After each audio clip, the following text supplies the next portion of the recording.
मुझे ना अभी बहुत ही ज़बरदस्त रसगुल्ले खाने का मन हो रहा है, तो रसगुल्ले प्रकट करवा दो भगवान प्लीज। I am waiting.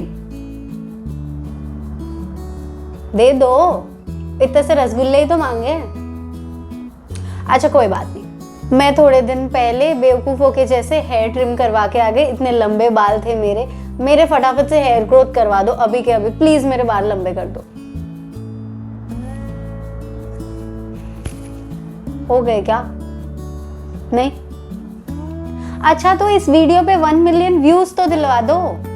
मेरा तो भगवान के साथ डायरेक्ट कांटेक्ट है ना, डायरेक्ट कनेक्शन है कि मैं जो बोलूंगी जो सोचूंगी वो इंस्टेंट कर देंगे। मेरे लिए फ्री बैठे हैं भगवान कि मेरी कोई भी डिजायर, मेरी कोई भी प्लानिंग को वो कभी भी चेंज नहीं करेंगे या कैंसिल नहीं करेंगे या बदलेंगे नहीं या फिर मुझे दुखी नहीं करेंगे। इस तरीके से तो मैं खुद ही भगवान हो गई। कोई भी ऐसी इंटरनल या एक्सटर्नल चीज होगी ही नहीं जो मुझे परेशान करेगी, जो मुझे अपसेट करेगी, जो मेरे प्लान्स बिगाड़ेगी या जो मेरे डिजायर्स बिगाड़ेगी। ऐसा कभी होता है क्या?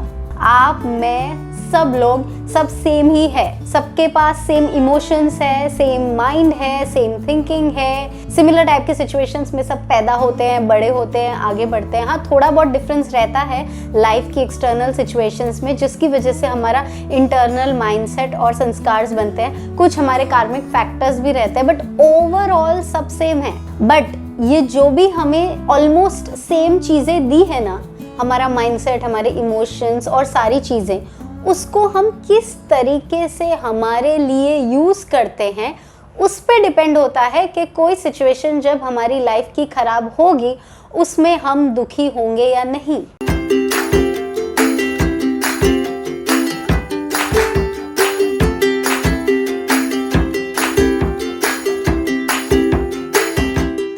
हाय friends, welcome and welcome back to my channel. मैं हूं भानुप्रिया और आज के इस वीडियो में मैं यही बात करने वाली हूं कि क्या मैं भी अपसेट होती हूँ जब कोई भी ऐसी चीज़ होती है जो मेरे प्लान से अगेंस्ट है, या फिर जो मैंने सोचा था वैसी नहीं हुई, या फिर मैंने कोई डिज़ायर या विश मैनिफेस्ट करने की कोशिश की वो नहीं हुई, तो क्या मैं दुखी होती हूँ? और होती हूँ तो उसको ओवरकम कैसे करती हूँ? तो सबसे पहले तो यस, मैं भी आप लोगों की जैसे ही इंसान हूँ एंड मेरे भी इमोशंस है। मुझे भी बुरा लगता है, मुझे भी अपसेट फील होता है when things go a little here and there. But important बात ये है कि फॉर एग्जाम्पल मैंने सोचा हो कि आज शाम को मैं मेरे फ्रेंड्स के साथ कुछ मूवी देखने जाऊंगी, ठीक है। बहुत टाइम से मैं वेट कर रही हूँ मेरी फेवरेट मूवी का कि वो रिलीज होगी और मैंने डिसाइड किया कि हम मूवी देखने जाएंगे। एंड इमीडिएटली ऐसा हुआ कि कुछ बहुत इंपॉर्टेंट गेस्ट्स घर पे आ रहे हैं, ऐसा प्लान हो गया। या फिर कुछ बहुत इंपॉर्टेंट या अर्जेंट काम जिसको मैं किसी हालत में इग्नोर नहीं कर सकती, ऐसा काम आ गया। या फिर मेरे कोई फ्रेंड्स ने बैक ऑफ कर दिया कि नहीं आज देखने का मूड नहीं है, नहीं देख सकते, एंड हमारा सारा प्लान चौपट हो गया। ऐसी बहुत सारी एक्सटर्नल सिचुएशंस हमारी लाइफ में कोई भी चीज को लेके आ सकती है। ये तो मेरा छोटा सा विश था मूवी का। ऐसे बड़े बड़े विशेस या डिजायर्स को लेके भी बीच में छोटी मोटी या बड़ी बड़ी नेगेटिव या पॉजिटिव एक्सटर्नल सिचुएशंस हमारी लाइफ में आ सकती है। ये एक्सटर्नल सिचुएशंस यानी कि वो गेस्ट्स या फिर वो काम या फिर वो फ्रेंड्स का ना बोलना, या फिर हम घर से निकले और इमीडिएटली हमारी गाड़ी का खराब हो जाना या टायर पंचर हो जाना, ये सारे एक्सटर्नल सिचुएशंस पे हमारा 0% कंट्रोल है ही नहीं। हमको ये बात समझनी ही पड़ेगी कि बहुत सारी चीज़ें हमारी लाइफ में हमारे साथ होंगी जिसके ऊपर हमारा कोई कंट्रोल नहीं है। We can not control them, we can only accept them. अब ये तो थी एक्सटर्नल सिचुएशन। अब ये जो गेस्ट्स आए या फिर काम आया या गाड़ी खराब हुई या फ्रेंड्स ने ना बोला, ये सिचुएशन देख के मेरा एक तरफ ऐसा रिस्पॉन्स होता है कि या तो मैं वो गेस्ट्स को अच्छे से हैंडल कर लूँ, उनको खुशी खुशी ग्रीट करूँ, वापस वो लोग चले जाए, उसके बाद नेक्स्ट डे मैं वापस से मेरा प्लान करूँ मूवी का, या फिर मैं आज का मेरा काम खत्म करके नेक्स्ट डे प्लान करूँ, या फिर गाड़ी ब्रेक डाउन हो गई है ना तो वो वहीं छोड़ के हम सब ऑटो लेके मूवी देखने चले जाए, वापस आके गाड़ी ठीक करवा दूं, या फिर मेरे फ्रेंड्स जब रेडी हो, मन से खुश हो, तब एक आध दिन बाद उनके साथ मूवी प्लान करूं, या फिर मैं अकेले मूवी चली जाऊं। या फिर दूसरी साइड मेरा ये रिस्पॉन्स हो कि मैं एकदम फ्रस्ट्रेट हो जाऊँ, चिढ़ जाऊँ कि एकदम से मैंने इतने टाइम से सोच रही थी कि मैं ये पिक्चर देखूंगी और एकदम से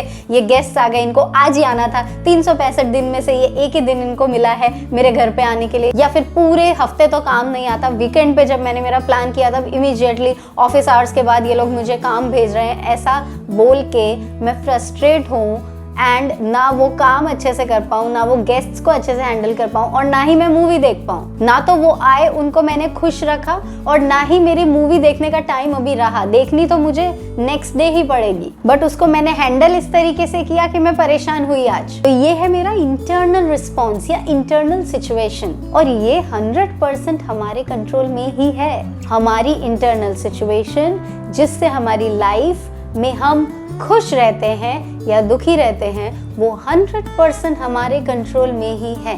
बट बहुत बार ऐसा होता है कि हम एक्सटर्नल सिचुएशन आने की वजह से इमीडिएटली ट्रिगर हो जाते हैं एंड इंटरनल सिचुएशन को भी खराब कर देते हैं। और to be frank I would like to admit कि मैं खुद बहुत बार लाइफ की सिचुएशंस में ट्रिगर होके अपनी सिचुएशंस, अपना माइंडसेट खराब करती हूँ। Yes, and then I realise later on कि ये मुझे ऐसा नहीं करना चाहिए था, उसकी वजह से मेरा मूड खराब हुआ और जो मुझे चाहिए था वो भी नहीं हुआ। आई ऑलवेज से कि अगर मूड खराब करने से या वरी करने से, टेंशन लेने से अगर आपको चीज़ मिल जाती हो ना तो बहुत मूड खराब करो, बहुत चिंता करो, बहुत वरी करो, अच्छा है कुछ काम तो हो रहा है, बट ना तो उससे काम होता है और ना हमें अच्छा फील होता है। तो हमें कोशिश करनी है कि हम ये एक्सटर्नल सिचुएशंस को देख के इंटरनल सिचुएशन को ना बिगाड़ें। लेकिन ये तो ज्ञान दे दिया मैडम आपने कि हाँ भाई बाहर ब्लास्ट हो रहा है लेकिन तुम अभी टेंशन मत लो। ये कोई इतना आसान है क्या? इज इट इवन पॉसिबल कि सब कुछ लाइफ में अस्त व्यस्त चल रहा हो? ये तो इतना सा मूवी का एग्जाम्पल था।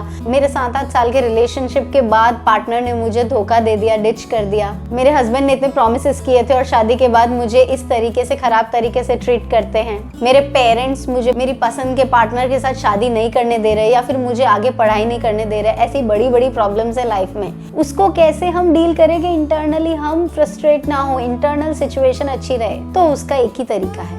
एक्चुअली बहुत सारे तरीके हैं। जैसे कि अगर आप रोज नहीं नहाओगे तो एक आध दिन तो आप ठीक है फ्रेश लग सकते हो, परफ्यूम वर्फ्यूम लगा दिया, बाल वाल बना दिए, बट 2 दिन के बाद लोगों को पता चल ही जाएगा कि आप नहाए नहीं हो। वो सारा मैल, पसीना, गंदगी आपकी बॉडी के ऊपर जम जाएगी एंड आपको भी गंदा फील होने लगेगा। ना लोगों को आपके पास आने की इच्छा होगी, ना आपको खुद अच्छा फील होगा। आप बहुत सारे दिन तक नहीं नहाए होगे तो you will eventually get dirty on your body, right? तो सेम हमारे माइंड का भी है कि माइंड को अगर हम पीरियोडिकली क्लीन नहीं करते ना तो एक पॉइंट के बाद हमारा ऑरा, हमारी वाइब ऐसी हो जाती है कि लोगों को हमसे बात करने का मन नहीं होता, हमारे पास आने का, हमारे पास बैठने का मन नहीं होता। हमें खुद को हमारे माइंड में नेगेटिव और ऐसा लो फील होता है कि हमें खुद के साथ भी अच्छा नहीं लगता, खुद की कंपनी भी अच्छी नहीं लगती।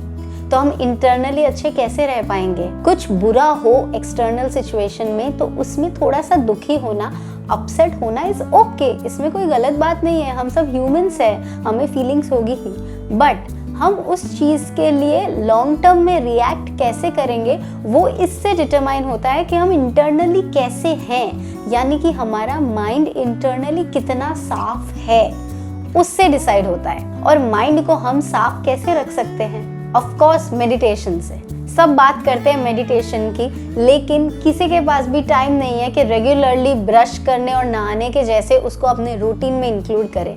एटलीस्ट 10 to 15 मिनट्स भी आप किसी ना किसी तरीके से मेडिटेट करेंगे ना, चाहे चांटिंग हो सकता है, चाहे प्रेइंग हो सकता है, चाहे ब्रेथ वर्क हो सकता है, चाहे बस चुपचाप बैठना हो सकता है, अपने थॉट्स को ऑब्जर्व करना हो सकता है, तो एक पॉइंट ऑफ टाइम के बाद आपको रियलाइज होगा कि ये एक्सटर्नल सिचुएशंस ने आपको परेशान करना बंद कर दिया है। एंड इंटरेस्टिंग बात ये है कि सिर्फ मेडिटेशन ही नहीं है जिससे हम अपने माइंड को साफ रख सकते हैं, बहुत और तरीके भी है। जैसे कि अगर आप रेगुलरली एफर्मेशन सुने या बोले 10-15 मिनट्स तक पॉजिटिव, या फिर रोज पानी को एनर्जाइज करके पिए, या फिर योगा करें, या फिर कोई भी टाइप की भक्ति या पूजा करें, ये सारी चीजें कंट्रीब्यूट करती है हमारे माइंड को क्लीन या क्लियर करने में। पर हम लोग हमारे करियर में, हमारे रिलेशनशिप्स में, एंटरटेनमेंट में, हर चीज में इतने बिजी हो गए हैं कि इस चीज का टाइम ही नहीं है हमारे पास। ये वीडियो बनाने का स्पेसिफिक मेरा मेरा पर्पस यही था कि आपको समझाओ कि अगर आप सीरियसली चाहते हो ना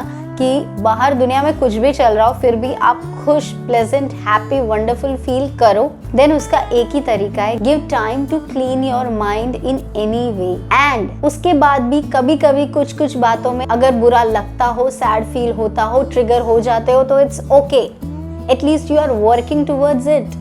एंड कुछ पॉइंट के बाद आपको उसका इफेक्ट, रिजल्ट जरूर दिखेगा। सो बस इतना ही था आज के वीडियो में। आई होप आज का वीडियो आपको पसंद आया होगा। पसंद आया हो तो प्लीज लाइक करना, शेयर करना, चैनल पे नए हो तो सब्सक्राइब करना। और अब से हम लॉ ऑफ अट्रैक्शन नहीं, लॉ ऑफ एक्सेप्टेंस के बारे में ज्यादा बात करेंगे, क्योंकि जिस दिन आप लाइफ को एक्सेप्ट करना सीख जाएंगे ना, जैसी वो है वैसी, तो अपने आप चीजें अट्रैक्ट होने लगेगी लाइफ में। हम लोग मिलेंगे नेक्स्ट वीडियो में। Till then keep smiling, stay happy, stay blessed and stay connected.